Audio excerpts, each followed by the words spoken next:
ಬೆಳಗಾವಿ ಉತ್ತರ ಮತಕ್ಷೇತ್ರದ ಶಾಸಕರಾದ ಆಸಿಫ್ ಸೇಠ್ ಅವರಿಗೆ ಮುಖ್ಯಮಂತ್ರಿ ಡಿಕೆ ಶಿವಕುಮಾರ್ ಅವರ ಸಚಿವ ಸಂಪುಟದಲ್ಲಿ ಸಚಿವ ಸ್ಥಾನ ನೀಡಬೇಕೆಂದು ಕಿತ್ತೂರು ಕರ್ನಾಟಕ ಅಲ್ಪಸಂಖ್ಯಾತ ಸಮುದಾಯದ ಮುಖಂಡ ಲಾಲಾ ಸಾಹೇಬ್ ಮೂಡಲ್ಗಿ ಆಗ್ರಹಿಸಿದ್ದಾರೆ.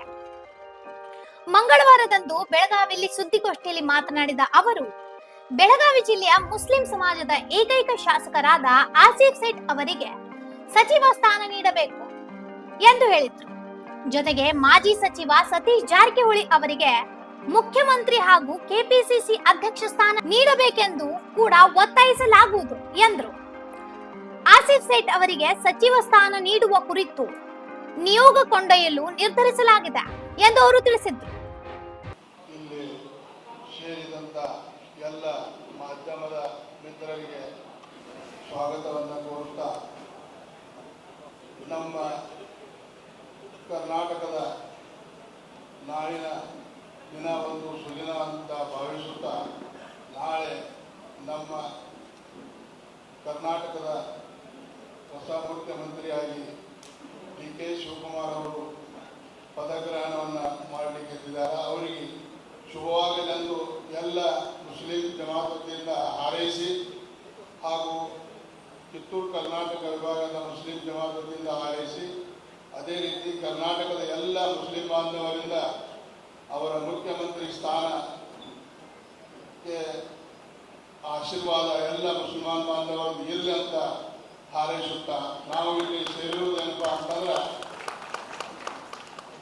ನಮ್ಮ ಉತ್ತರ ವಲಯದ MLA ಆದಂಥ ರಾಜು ಶೇಟ್ ಅವರು, ಆಸಿಫ್ ರಾಜು ಶೇಟ್ ಅವರು ಅವರ ಯಾವ ರೀತಿ ಅದ ಅನ್ನೋದು ಎಲ್ಲರಿಗೂ ತಿಳಿದಂಥ ವಿಷಯ ಅಲ್ಲ. ಯಾವುದೇ ಒಬ್ಬ ಮನುಷ್ಯ ಅವರ ಹತ್ರ ಹೋದಂದ್ರೆ ಅವರ ವಿಚಾರ, ಅವನ ಕಷ್ಟ ಕಾರ್ಪಣ್ಯಗಳನ್ನು ಆಲಿಸಿ ಅದನ್ನು ಪೂರ್ತಿ ಮಾಡುವವರೆಗೆ ಅವರು ಬಿಡೋದಿಲ್ಲ. ಅವ್ರ ಹಿಂಬಾಲಕರನ್ನ ಆ ವಿಚಾರದಲ್ಲಿ ಹಚ್ಚಿ ಇಡೀ ನಮ್ಮ ಈ ಬೆಳಗಾವಿ ಕ್ಷೇತ್ರದ ಎಲ್ಲ ಜನರ ಮನಸ್ಸನ್ನು ಗೆದ್ದಿದ್ದಾರೆ. ಅದೇ ರೀತಿ ನಮ್ಮ ಈ ಕಿತ್ತೂರು ಕರ್ನಾಟಕ ವಿಧಾನಸಭಾ ಮುಸ್ಲಿಂ ಜಮಾತ್ ಒಕ್ಕೂಟದ ವತಿಯಿಂದ, ಬೆಳಗಾವಿ ಒಕ್ಕೂಟದ ವತಿಯಿಂದ ನಾವು ಇಲ್ಲೇನು ಹೇಳಬಯಸುವುದಪ್ಪ ಅಂತಂದ್ರೆ, ನಮ್ಮ ಮುಸ್ಲಿಂ ಜಮಾತದ ಜಿಲ್ಲೆಯಲ್ಲಿ ಇರುವಂಥ ಏಕೈಕ MLA ಸಮಾಜದವರ ಹಾಗೂ ಹಿಂದುಳಿದ ನಮ್ಮೆಲ್ಲ ಬಾಂಧವರ ಕೆಲಸಗಳನ್ನು ಮಾಡಲಿಕ್ಕೆ ಉತ್ಸಾಹಿ ಇದ್ದಾರೆ. ಅವರಿಗೆ ಮಂತ್ರಿ ಸ್ಥಾನವನ್ನು ಕರ್ನಾಟಕದ ಕಾಂಗ್ರೆಸ್ ಗೌರ್ಮೆಂಟ್ನಲ್ಲಿ ಮಂತ್ರಿ ಸ್ಥಾನವನ್ನು ಕೊಡಬೇಕಂತ ಹೇಳಿ ನಾವೆಲ್ಲರೂ ಇಲ್ಲಿ ಸೇರಿದರು. ಅದರ ಕೊಡಲೇಬೇಕಂತ ಹೇಳಿ ನಾವೆಲ್ಲ ಸೇರಿದ್ದೀವಿ. ಅದೇ ರೀತಿ ನಮ್ಮ ಇದೀಗ ಹೇಳಿದಂತೆ ನಿಮ್ಮೆಲ್ಲರ ನೆಚ್ಚಿನ ನಾಯಕರಾದ ಸತೀಶ್ ಅಣ್ಣ ಜಾರಕಿಹೊಳಿ ಅಹಿಂದ್ ನಾಯಕರಂತ ಹೇಳಿ ಗುರುತಿಸಿಕೊಂಡಿದ್ದಾರೆ. ಅವರಿಗೆ DCM ಸ್ಥಾನ ಕೊಟ್ಟು ಮತ್ತು KPCC ಹುದ್ದೆಯನ್ನು ಕೊಡಬೇಕಂತ ಅದು ನಮ್ಮ ಇದರಲ್ಲಿ ನಿರ್ಣಯ ಆಗಿದೆ. ಅದೇ ರೀತಿ ಅವರಿಗೆ DCM ಮತ್ತು KPCC ಸ್ಥಾನವನ್ನು ಕರ್ನಾಟಕ ಗಣ ಸರ್ಕಾರದಲ್ಲಿ ಕೊಡಬೇಕಂತ ನಾವೆಲ್ಲರೂ ಸೇರಿ ಒತ್ತಾಯಪೂರ್ವಕವಾಗಿ ಹೇಳ್ತಾ ಇದ್ದೇವೆ. ಇಡೀ ಮುಸಲ್ಮಾನ್ ಬಾಂಧವರು ಎಲ್ಲರೂ ಸೇರಿ ಸತೀಶ್ ಅಣ್ಣ ಜಾರಕಿಹೊಳಿ ಅವರಿಗೂ DCM ಹುದ್ದೆಯನ್ನೇ ಕೊಟ್ಟ, KPCC ಹುದ್ದೆ ಅವರಿಗೆ ಕೊಟ್ಟ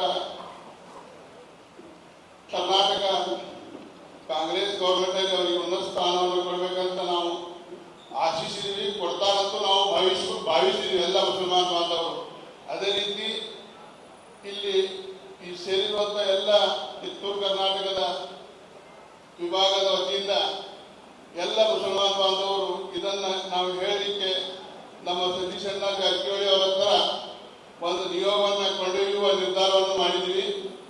ಅವರನ್ನು ಭೇಟಿಯಾಗಿ ನಮ್ಮ ಈ ನಿರ್ಧಾರವನ್ನು ತಿಳಿಸ್ತೀವಿ ಅಂತ ಹೇಳಿ ತಮ್ಮೆಲ್ಲರ ಮುಂದೆ ಸಾಗರಪಡಿಸ್ತಾ ಇದ್ದೀವಿ. ಅದರ ಸಲುವಾಗಿ ಈ ಸೇರಿದಂಥ ಎಲ್ಲ ಪತ್ರಕರ್ತ, ಮಾಧ್ಯಮ ಹಾಗೂ ರಾಜಕೀಯ ಮುಖಂಡರು ಎಲ್ಲರೂ ಸೇರಿ ಒತ್ತಾಯವನ್ನು ಮಾಡಿ ನಾವು ನಮ್ಮ ಜಿಲ್ಲೆಯ ಏಕೈಕ ಮುಸಲ್ಮಾನ MLA ಆದಂಥ ಆಸಿಫ್ ರಾಜು ಶೇಖ್ ಅವರಿಗೆ ಕರ್ನಾಟಕ ಗಣ ಸರ್ಕಾರದಲ್ಲಿ ಮಂತ್ರಿ ಸ್ಥಾನವನ್ನು ಕೊಡಲಿ ಅಂತೇಳಿ ಆಶಿಸಿ ನನ್ನ ಎರಡು ಮಾತುಗಳನ್ನು ನಾವು ಮುಗಿಸ್ತೀವಿ.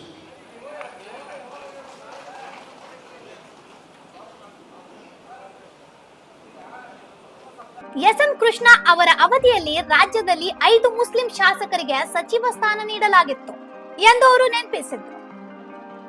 ಇಫ್ತಾನ್ ತರಡಿ ಮಾತನಾಡಿ, ಮುಸ್ಲಿಂ ಸಮಾಜವನ್ನು ಕೇವಲ ಮತ ಬ್ಯಾಂಕ್ ಆಗಿ ಬಳಸಬಾರದು. ಆಸಿಫ್ ಸೇಠ್ ಅವರಿಗೆ ಸಚಿವ ಸ್ಥಾನ ನೀಡಿದ್ರೆ ಮುಂದಿನ ಚುನಾವಣೆಯಲ್ಲಿ ಹೆಚ್ಚಿನ ಕ್ಷೇತ್ರಗಳಲ್ಲಿ ಗೆಲುವು ಸಾಧಿಸಲು ಸಾಧ್ಯವಾಗುತ್ತದೆ ಎಂದು ಅವರು ಹೇಳಿದರು. ಬೆಳಗಾವಿ ಜಿಲ್ಲೆಯಿಂದ ಯಾರಾದರೂ ಒಬ್ಬರ ಮೈನಾರಿಟಿಗೆ ಮಂತ್ರಿ ಜಾಗ ಕೊಟ್ಟಿಲ್ಲ. ಈಗ ಉತ್ತರ ಭಾಗದ ದಕ್ಷಿಣ ಕರ್ನಾಟಕದಲ್ಲಿ ಮಂತ್ರಿಗಳು ಕೊಡಲ್ಲ, ಅವ್ರ ವಿಷಯ ಕೇಳತ್ತಿಲ್ಲ. ಬೆಳಗಾವಿ ಇನ್ನೂ ಮಠ ನಮ್ಮ ಫಿರೋಜ್ ಶೆಟ್ಟಿ ಅವರು 2-3 ಸಲ MLA ಆದರು. ಆವಾಗಲೂ ಕೇಳಿದ್ದು, ಆವಾಗಲೂ ಕೊಟ್ಟಿಲ್ಲ. ಈಗ ಒಂದು ಅವಕಾಶ ಇದ್ದೀರಿ, ಸಫಲ ಆಗತೈತಿ. ಅಲ್ಪಸಂಖ್ಯಾತರ ಮತದಿಂದ ಕಾಂಗ್ರೆಸ್ ಸರ್ಕಾರ ಆರ್ಸ್ ಬಂದಿದ್ದು 90% ಅಲ್ಪಸಂಖ್ಯಾತರು ಕಾಂಗ್ರೆಸ್ಗೆ ಮತ ಚಲಾಯಿಸಿದ್ದಾರೆ. ಆದ್ರೆ ರಾಹುಲ್ ಗಾಂಧಿ ಅವರು ಏನ್ ಹೇಳ್ತಾರ, ಜಿಸ್ಕಿ ಕಿತ್ನಿ ಸಾಥೇದಾರಿ ಉಸ್ಕಿ ಉತ್ನಿ ಭಾಗೇದಾರಿ. ನಾವು ವೋಟ್ ಕೊಡಕ್ ನಾವು ಬೇಕು, ಲಾಭ ತಗೊಳಕ್ ಇನ್ನು ಉಳಿದವ್ರು ಬೇಕು. ಅದಕ್ಕೆ ನಮ್ಗೆ ಹಕ್ಕು ಐತೆ ಅಂತ ಒಂದು ನ್ಯಾಯಯುತವಾಗಿ ಯಾರನ್ನೋ ನಾವು ದೋಷಿಸಿದ್ರೆ ನಮ್ಮ ಕಾಂಗ್ರೆಸ್ ನಾಯಕರನ್ನ ಒಂದು ಒತ್ತಾಯಿಸಿದೆ. ಮುಂಬರುವ ಚುನಾವಣೆ ಇದೆಲ್ಲ ಇಟ್ಕೊಂಡು ಅಲ್ಪಸಂಖ್ಯಾತರಾದಂತ ನಮ್ಮ ರಾಜು ಶೆಟ್ಟಿ ಅವರಿಗೆ MLA ಆಗಿದ್ದಾರೆ. ಅವ್ರ ಹಿಂದೂ ಅವ್ರ ಅಣ್ಣ ಅವರು ಫಿರೋಜ್ ಶೆಟ್ಟಿ ಸಾಕಷ್ಟು ಸಲ MLA ಆಗ್ಯಾರ. ನೂರುದ್ದೀನ್ ಶೆಟ್ಟಿ ಅವ್ರ ಮಂತ್ರಿ ಬೆಳಗಾವಿ ಬಹಳ ಕೊಡುಗೆ ಐತಿ. ಅವರಿಗೆ ಬೆಳಗಾವಿ ಜಿಲ್ಲೆದಾಗ ಇನ್ನೂ ಮಠ ಒಬ್ಬರ ಮಂತ್ರಿ ಮುಸಲ್ಮಾನ್ ಪೈಕಿ ಆಗಿಲ್ಲ ಅಂತ ನಾವು ನಮ್ದು ನ್ಯಾಯಯುತವಾಗಿ ಬೇಡಿಕೆ ಇಡಾಕತ್ತೀವ. ಅದನ್ನ ರಾಜ್ಯ ಸರ್ಕಾರಕ್ಕೆ ನಮ್ಮ ಮನವಿ ಇದು ಮೀಡಿಯಾದಿಂದ ಹೋಗ್ಬೇಕಂತ ಹೇಳಿ ನಾನು ಕಳಕಳಿಯಿಂದ ಕೇಳ್ಕೊತೀನಿ. ಕಿತ್ತೂರು ಕರ್ನಾಟಕ ವಿಭಾಗ ಮುಸ್ಲಿಂ ಸಮಾಜ ಇದೊಂದು ಸಮಾವೇಶ. ನನಗೆ ಇದೆಲ್ಲ ನೋಡಿ ಬಹಳ ಆನಂದವಾಗುತ್ತದೆ. ಯಾಕಂದರೆ ನಾವು ಅಲ್ಪಸಂಖ್ಯಾತರಾಗಿ ಭಾಳ ಹಿಂದುಳಿದೆವು. ಇವತ್ತು ನಮ್ಮ ಮೇನ್ ಲೀಡರ್ಸ್ ಅದಾರ, ಹೆಸರು ತಗೊಳ್ಳೋದಿಲ್ಲ. ಇವತ್ತು ಎಲ್ಲ ಜನರಿಗೆ ಸೇರಿ ನಮ್ಮದು ಒಂದು ಹಕ್ಕು ಇದೆಯಪ್ಪ ಕೇಳಲಿಕ್ಕೆ ಅಂಥೇಳಿ ಕುಡಿಸಿದ್ದಕ್ಕೆ ಅವರೆಲ್ಲರಿಗೂ ನನ್ನ ವೈಯಕ್ತಿಕ ಧನ್ಯವಾದ ಹೇಳುತ್ತಾ, ನಾಳೆ 3 ತಾರೀಕಿಗೆ 4:05 ಶ್ರೀಮಾನ್ಯ ಜನಪ್ರಿಯ ಮುಖ್ಯಮಂತ್ರಿ ಹುದ್ದೆಯನ್ನು ಅಲಂಕರಿಸುತ್ತಿದ್ದಾರೆ DK ಶಿವಕುಮಾರ್ ಅವರು. ನಮ್ಮ ಬೆಳಗಾವಿ ಜಿಲ್ಲೆ ಅಲ್ಪಸಂಖ್ಯಾತರಾಗಲಿ ಬಹುಸಂಖ್ಯಾತರಾಗಲಿ ಎಲ್ಲ ವತಿಯಿಂದ ಅವ್ರಿಗೆ ಶುಭ ಆಗಲಿ ಅಂಥೇಳಿ ಹಾರೈಸಿ, ಇವತ್ತಿನ ನಾವು ಏನು ಈಗ ಎಲ್ಲರೂ ಸೇರಿದ್ದೇವೆ, ಈ ಸೇಠ್ ಮನೆತನ ನಾನು ಕಾಲೇಜಿಗೆ ಬರುವಾಗ ನೂರುದ್ದೀನ್ ಸೇಠ್ ಇದ್ದರು. ನೂರುದ್ದೀನ್ ಸೇಠ್ ಇದ್ದಾಗ ಇದು ಸೀಮಾ ಪರಿಸರ ಭಾಗ ಇದ್ದಾಗ ನೂರುದ್ದೀನ್ ಸೇಠ್ ಅವರು ಒಂದು ಮೀಟಿಂಗ್ನಲ್ಲಿ ಇದು ಕರ್ನಾಟಕದ ಒಂದು ಅಭಿಭಾಗ ಅಂದ್ರೆ ಒಂದು ಹಾಟ್ ಇದು ಬೆಳಗಾವಿ ಜಿಲ್ಲೆ ಕರ್ನಾಟಕ ಹಾಟು ಇದು ಕನ್ನಡ ಇರುವುದು ಕರ್ನಾಟಕದಲ್ಲಿ ಇರುವುದು ಅಂತೇಳಿ ನಾವು ಹೇಳಿದ್ದು ಇನ್ನೂವರೆಗೆ ನನಗೆ ಗೊತ್ತಿದೆ. ನಾವು ಬರೀ ಫಿರೋಜ್ ಸೇಠು ರಾಜು ಸೇಠು ಈಗ MLA ಆಗಿಲ್ಲ ಹಂಗಿಲ್ಲ. ಇವರು ಮೊದಲಿಂದನ ತಮ್ಮ ಎಲ್ಲ ಜೀವನವನ್ನು ಬಿಸ್ನೆಸ್ ಮತ್ತು ರಾಜಕೀಯ ಸೇಟ್ ಮಾಡ್ತಾ ಬರೀ ಬಿಸ್ನೆಸ್ ಅಲ್ಲ ರಾಜಕೀಯ ಮಾಡ್ಕೊಂತ ಬಂದಿದ್ದಾರೆ. ನಮ್ಮ ಹಕ್ಕಿದೆ, ನಮ್ಮೆಲ್ಲರದ್ದು ಹಕ್ಕಿದೆ. ನಾವು ಬೆಳಗಾವಿ ಜಿಲ್ಲೆಯಲ್ಲಿ ಇನ್ನೂವರೆಗೆ ಯಾರು ಮುಸಲ್ಮಾನ್ಗೆ ಮಂತ್ರಿ ಅಥವಾ ಯಾವುದೋ ಒಂದು ಹುದ್ದೆಯನ್ನು ಕೊಟ್ಟಿಲ್ಲ. ನಾನು ಮೀಡಿಯಾದ ಮಿತ್ರರಿಗೆ ನಾನು ವಿನಂತಿ ಮಾಡ್ಕೋತೇನೆ, ಯಾಕಂದರೆ ನೀವು ಹಳ್ಳಿಯಿಂದ ದಿಲ್ಲಿವರೆಗೆ ಇದೆಲ್ಲ ಕಳಿಸೋರು ನೀವು, ನಾವು ಬರೀ ಮನೆ ಹೋಗೋರು. ನಾವು ಪ್ಲೀಸ್ ಇವತ್ತು ರಾಜು ಸೇಠ್ ಅವರಿಗೆ ನಮ್ಮ ಹಕ್ಕಿದೆ, ನಾವು ಮತದಾನ ಮಾಡ್ತೇವೆ. ಮತದಾನ ಮಾಡಿದ ಮೇಲೆ ನಾವು ನಮ್ಮ ಹಕ್ಕು ಕೇಳಬೇಕು. ಅದರ ಸಲುವಾಗಿ ರಾಜು ಸೇಠ್ ಅವರಿಗೆ ಕ್ಯಾಬಿನೆಟ್ನಲ್ಲಿ ಒಂದು ಹುದ್ದೆಯನ್ನು ಕೊಡಬೇಕು. ಅದು ನಮ್ಮ ಹಕ್ಕನ್ನು. ಆಮೇಲೆ ನಮ್ಮ ಅಹಿತ ನಾಯಕರು ಯಾವುದೂ ಜಾತಿ ಭೇದ ಇಲ್ಲದ ನಾನು ಅವರ ಆತ್ಮೀಯ ಸತೀಶಣ್ಣ ಜಾರಕಿಹೊಳಿ ಅವರು, ಅವ್ರಿಗೆ ಹುದ್ದೆಯನ್ನು ಕೇಳುವಂಥ ನಮ್ಮ ತಾಕತ್ತಿಲ್ಲ. ಯಾಕಂದರೆ ಅವರು ಇಷ್ಟು ಬೆಳೆದಿದ್ದಾರೆ, ಅವ್ರಿಗೆ ನಾವು ಹುದ್ದೆ ಕೇಳಲಿಕ್ಕೆ ಅವಶ್ಯಕತೆ ಇಲ್ಲ. ಆದರೂ ಈಗಿನ ಎಲ್ಲ ರಾಜಕಾರಣ ಹೇರುಪೇರು, ಆಮೇಲೆ ಕೆಳಗೆ ಮೇಲೆ ಆಗುವಂಥ ಒಂದು ಸನ್ನಿವೇಶ ಇರೋದರಿಂದ ಮಾನ್ಯ ಶ್ರೀ ಸತೀಶಣ್ಣ ಜಾರಕಿಹೊಳಿ ಒಂದೇ ಹೇಳಿದ್ರು, ಸಿ ಎಂ ಆದಿದ್ದು ಬೇಡ, ನಾವು 22ಕ್ಕೆ ಸಿ ಎಂ ಆಗ್ತೇನೋ. ಅವಾಗ 22ಕ್ಕೆ ಸಿ ಎಂ ರಾಜಶೇಖರ್ ಆದ್ರೆ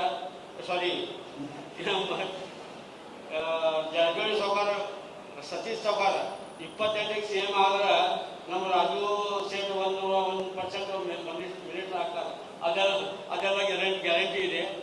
ಈಗಿನ 2 ವರ್ಷ ಉಳಿದದ್ದು 2 ವರ್ಷದಲ್ಲಿ ಅಲ್ಪಸಂಖ್ಯಾತರನ್ನು ನೀವು ಬರೀ ಮತಕ್ಕೆ ಅಷ್ಟೇ ಯೂಸ್ ಮಾಡದೆ ನಮ್ಮ ನಾಯಕರಾದ ರಾಜು ಆಸಿಫ್ ಶೇಟ್ ಅವರಿಗೆ ಒಂದು ಹುದ್ದೆ ಯಾವುದು ಪರಿಸ್ಥಿತಿ ಕೊಡಲೇಬೇಕು. ಅದರ ಸಂಬಂಧ ನಮ್ಮ ಕಳಕಳಿ ವಿನಂತಿ ಇದೆ ಮೀಡಿಯಾದವ್ರಿಗೆ, ರಾಜು ಶೇಟ್ ಅವ್ರಿಗೆ ಒಂದು ಉನ್ನತ ಹುದ್ದೆ ಕೊಡಬೇಕೆಂದು ನಾವು ಎಲ್ಲ ವತಿಯಿಂದ ಕೇಳಿಕೊಳ್ತೇನೆ. ನಮಸ್ಕಾರ. ಸಾಗರಿ ಎಲ್ಲ ಮುಸ್ಲಿಂ ಸಮಾಜದ ಜನರೆಲ್ಲ ಕೂಡಿದ್ದೇವೆ.